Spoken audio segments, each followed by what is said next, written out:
Hey guys, it's Josie, and today I'm going to be going through every book that I read in 2025. So this year I read 9 books, and for 2026 my goal is to read 12 books, so a book a month, because that is typically the time frame in which I finish a book, is 1 book per month. Because I don't try to speed read or anything like that, I usually only read 15 to 20 minutes before bed when I have work. So again, it's not really about the numbers, but I do plan on reading 12 books for 2026, and I will get to the first book that I have started reading for 2026 at the end of the video. But if you have any recommendations for books or anything like that based on the books that I read in 2025, please leave them in the comments below so that I can reach my goal of 12 books for 2026. Again, I'm not gonna hold myself to a crazy standard to try and do 12 books if I just don't end up getting around to it, but that is the goal for now. So let's just get right into the video.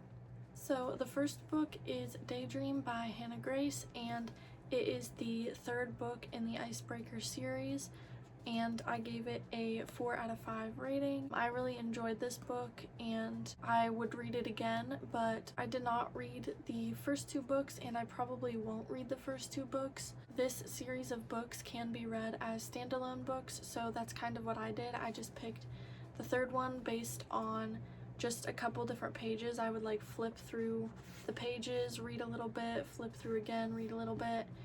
And I did that with all 3 books, and this is the one that I ended up picking. But again, I gave this a 4 out of 5 rating, and it was a good book. I would probably read it again.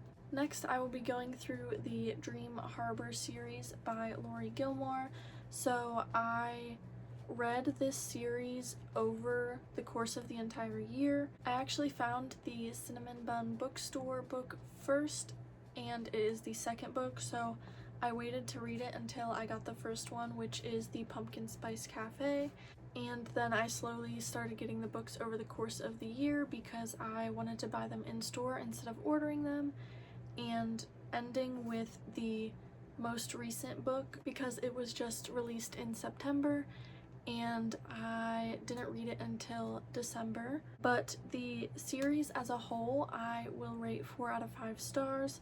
Some of the books I like more and some of them I like less, but I will still continue to read the series as it gets published.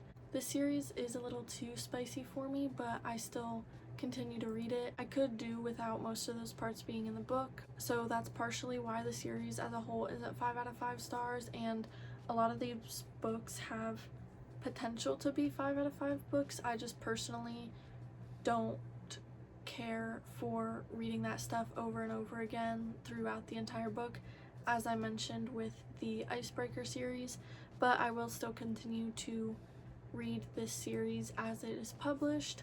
And again, these books can technically be read as standalone books, but the characters continue and the town continues to grow as the series goes along.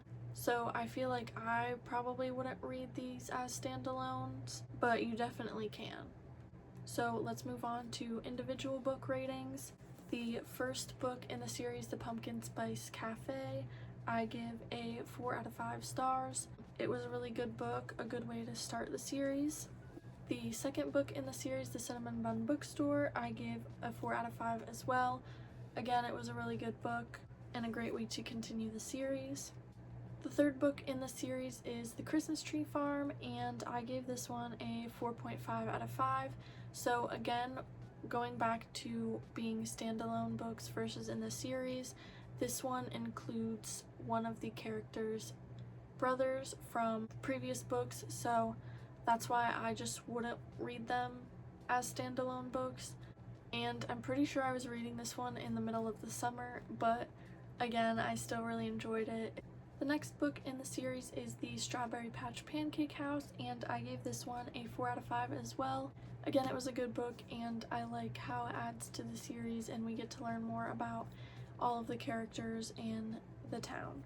Finally, the most recent release, as well as the last book I read in 2025, is The Gingerbread Bakery. So I gave this one a 3 out of 5 just because some of the characters' actions I didn't really agree with. There was a couple childish things that happened. I know it does happen and things like that. I just personally didn't feel like it needed to be included, or conflict didn't need to be resolved in that way. If you've read it, you probably know what I'm talking about, but that's just why I gave it a 3 out of 5. Otherwise, I probably would have given it a 4 out of 5 like the rest of the books in the series. Moving on to my favorite book of the year, which I read in June and July. It is One Golden Summer by Carly Fortune, and this is book 2, but again, they can be read as standalones. I personally did not read the first one, so let me know if I should read the first one, but I really enjoyed this book. I gave it a 5 out of 5. I was reading it during the summertime, and yeah, it was a great book. I would probably read it again. I might even read it again this summer, who knows. But if I were to recommend one book out of this entire video, it would be One Golden Summer. Then while I was waiting for the last book of the Dream Harbor series, I got the Better Than the Movies series. So the first book, which is Better Than the Movies, I gave a 4 out of 5 stars. I did enjoy it. It was a little bit slower than the other books, I feel, but I still really liked it and I would probably read it again. And then I got the second book as well, called Nothing Like the Movies, and this one I gave a 3 out of 5. It was still good. To me, it was like not a lot was happening or going on to keep me to want reading a lot of the times, but it wasn't a bad book. So again, I give the Better Than the Movies a 4 out of 5 and Nothing Like the Movies a 3 out of 5. Now that I've gone through every book that I read in 2025, the first book I'm reading in 2026 is The Do-Over by Lynn Painter, who also wrote the Better Than the Movie series. I'm not very far into it. I just got done with the first part, so the first kind of full day of the book, but I am excited to continue to read it. I hope you guys enjoyed this video. If you want to see more, you can like and subscribe down below, or leave a comment on what you want to see next, and also if you have any book recommendations for me, and have a nice day!